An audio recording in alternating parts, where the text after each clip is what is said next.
What is going on, investors? Hopefully, guys had a wonderful day out there. It is time to talk about QCOM, Qualcomm Incorporated. Over the last year, stock's up 9.62%. They just reported their Q1 earnings after the bell. We saw revenue come in at $10.7 billion. That's up about 30% year over year. We'll talk about the revenues, the profits, the cash flows, everything that we look at when we look at these companies. Now, the stock is pulling back slightly in the after hours. During the regular session, it was closer to about 189. Now it's trading at about 175. We'll talk about, is this pullback deep enough? Can we come in here and buy the dip on this one, as it looks like it wants to trade a little bit lower heading into tomorrow? Now, what we also saw on the earnings release is we got guidance for Q2. Revenue is expected to come between $10.2 billion and $11 billion.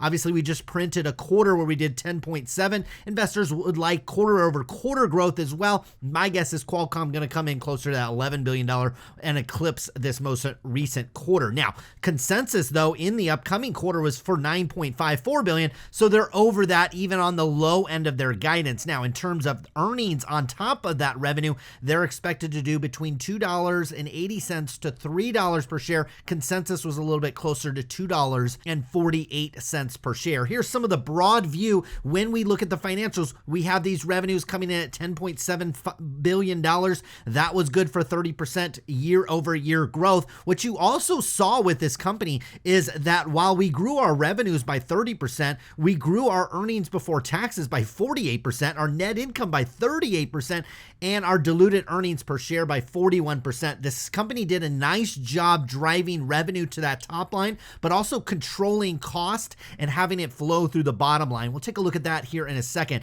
Also, we got to talk about Qualcomm, just the fact that this stock's been on a pretty monster run, okay? It actually is not surprising. This stock met a little bit of an area of resistance before trade today, and it's pulled back a little bit, at least from a technical perspective. But from a valuation perspective, the stock's really not wildly overvalued. If you want to look at it on a price to earnings, this is a trailing 12 months. Going back 3 years, the stock is trading about 22 times. If you're comfortable with that, that's I wouldn't say it's necessarily a low point. The stock's been as low as maybe about 15, 16 times trailing 12 months earnings, but 20 is not wildly overvalued based on some of the other spikes that we've seen with this company. Now, I understand things can change time to time. What you're looking for with this company in particular is this growth. It delivered that 30% revenue growth on that top line. We went from $8.2 billion up to this $10.7 billion. In terms of cost of revenues, those came in at 4.3 last quarter. On a year over year basis, you were at 3.5. All things being considered, our total cost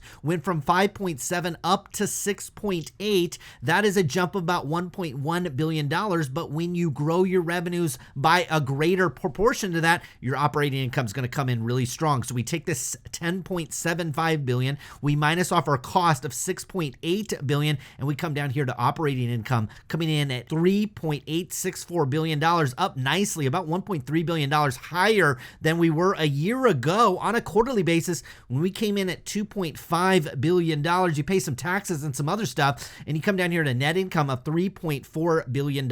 All in all, very, very strong results with this company. It's showing you that they do have probably a little bit of pricing power. Not only that, when we look at selling, general, administrative, obviously this includes a combination of cost, but it's showing you how very little it looks like that has to go to that selling side. You went from 567 to 608. This product and what Qualcomm makes is selling itself at the current time. Now, in terms of cash assets, cash depleted just marginally over the most recent quarter. We'll talk about where it went when we get to over to cash flows. The company does have a little bit of long-term debt. It's basically flat on a year-over-year basis. We did see this company refinance some of this. I'll also show that to you when we get to cash flows, and also short-term debt basically flat year-over-year as well. I'll take you down to cash flows. So we come down here, we got 3 months ended here. We pull down that net income number of $3.4 billion. Last year, you were sitting lower at 2.5, but when we add back in our items like depreciation and stock-based compensation, unfortunately, we had lower cash flows in the most recent quarter. We went from $3.1 billion down to about $2 billion. It looks like there were some other assets that really impacted the fact that these cash flows are lower on a year-over-year basis, despite printing more net income to the bottom line. Now, we did have some capital expenditures, relatively flat from 470 up to 583. They did some small acquisitions. They did 138 million last year, about $100 million more, up to 238. All things being considered, very little investing activity money flowed out of the company, just $112 million. But look what they did on the financing side, okay? They took $710 million worth of debt out, but they basically refinanced 710. So I like it when companies do this. They likely extend the maturity on that debt, and they likely lower the interest rate when they do something like this. Now,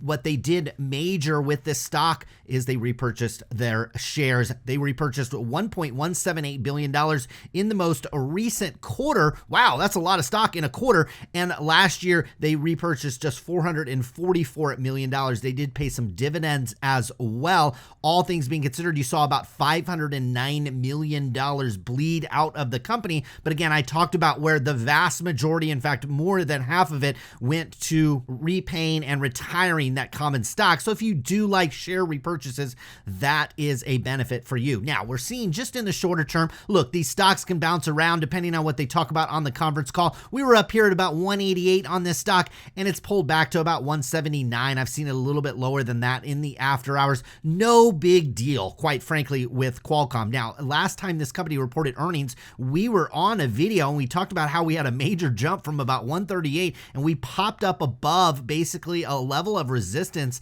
which were the previous highs that this stock made back in January of 2021. It popped up about 160, and this stock has rallied several times up into this 189, 190 area, and it's just chopped around up there. So right now with Qualcomm, I wouldn't really expect anything other than what it's been doing. It's been hitting its head on 190 and been pulling back really to about the middle of the range. Sometimes it pulls all the way back to our area of resistance back down here to 160, but it's made a lot of pit stops kind of halfway between at about the 175. If you like Qualcomm, you're a fan of this stock, you like this revenue growth, you like the fact that a lot of that revenue growth is actually flowing down to the bottom line as well. You also like the fact that the company is buying back shares. You do have a dividend with Qualcomm as well, $2.72 per share. When we looked at these financials, they absolutely have enough cash flow and enough earnings enabled to support that dividend. Notice for the last 3 months, the company earned $2.98 diluted. So they have this dividend covered just in 1 quarter of earnings.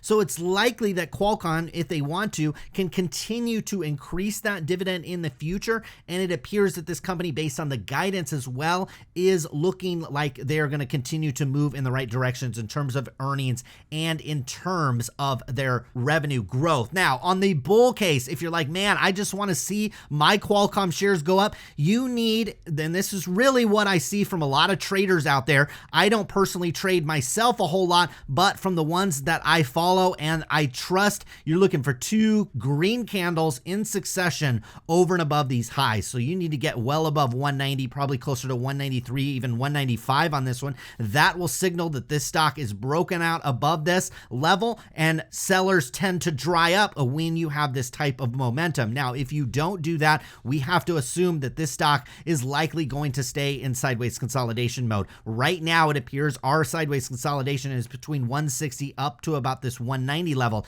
If you are on the bear case and maybe you want this one to go down because you want to buy more, maybe you just want it to go down because you don't like it, well, you're looking for a break. Again, much like on the break to the upside, you're looking for 2 successful succession candles underneath the 160 level. And these candles are probably a little long. They wouldn't need to be that long, but if you get down to about 150 on this one, we got a giant gap here between 138 to about 150. That would have me a little concerned. Normally I would say, hey, if Qualcomm pulls back to this 160 level, it automatically triggers a buy because it's the bottom end of a level of support. And I would absolutely agree with that, but I would caution you a little bit just because we've got this big price gap right here. So if this stock does continue that momentum down, well, it's like free falling. I would expect this one to come all the way down here to 137. If for some reason that materializes in the coming weeks, the coming months ahead, based on this company's strength in terms of their revenue growth, their dividend coverage, and everything that they have going on in Qualcomm, I would really like to buy it down at these levels, down here south of $140 per share. Will it get down there? I don't know. I just told you the signal to expect if it does. If it breaks this 160 level, gets down to about 150, well, you got a high probability of filling this gap, and that will take you down to the south of 140. That would absolutely trigger a buying opportunity. More than likely, I would expect this stock, along with a lot of other stocks that we're monitoring in the stock market right now, to just continue to chop sideways. In the market that we're in, I would expect a high level of volatility, but in order for them to break down from these area of support, it's not being supported by the fundamentals, okay? You still have really strong earnings and really strong revenue growth on this, and on top of that, you have a dividend yield that would continue to rise as the stock pulls back. I still think these stocks have room to grow, but they need to go sideways for a little while in order to pull that valuation forward and have it make sense to more investors out there. That was Qualcomm. I like this stock. It's just not quite the price that I would be willing to jump in at this moment, but we'll be monitoring this one carefully here on the channel. Hopefully you guys enjoyed today's video. Be back again soon with more. Good luck with your investments.